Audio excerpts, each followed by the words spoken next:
ரெண்டாவது கத்துக்கடா. கபடி ஆடா நாளைக்கு உனக்கு சோறு போட போகுது. ஏங்க அவங்க ஃப்ரெண்ட்ஸ் எல்லாம் வெளியில நின்னுட்டு இருக்காங்க, இங்கேயே நிக்க வச்சு திட்டிட்டு இருக்கீங்களே. உள்ள போய் பேசிக்கலாம். நீ வாப்பா வா.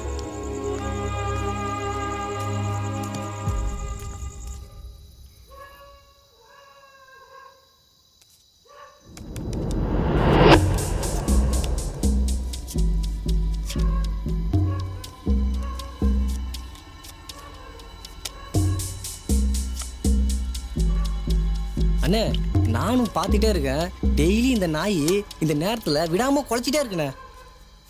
அந்த நாய் அப்படிதான் சிங்காரத்து வீட்டில் லைட்டை அணைகிற வரைக்கும் குலைச்சிக்கிட்டே இருக்கும். என்னடா சொல்ற? சிங்கார வீடா? எவன்டா அது? அண்ணே துபாயில் இருக்கான்ல சிங்காரம், அவன் பொண்டாட்டிக்கிட்ட காசிக்கிட்ட வேலை பார்க்குற ஒருத்தன் வேலையை முடிச்சுட்டு டெய்லி வந்து போயிட்டு இருக்கான். என்னைக்காவது ஒரு நாள் மாட்டுவான் பாரு, அன்னைக்கு இருக்கு அவனுக்கு தீபாவளி. இவ இடம் கொடுக்காமையா அவன் வந்து போயிட்டு இருக்கான்? இதுல மட்டும் அவங்களுக்கு ஜாதி தெரியலையோ?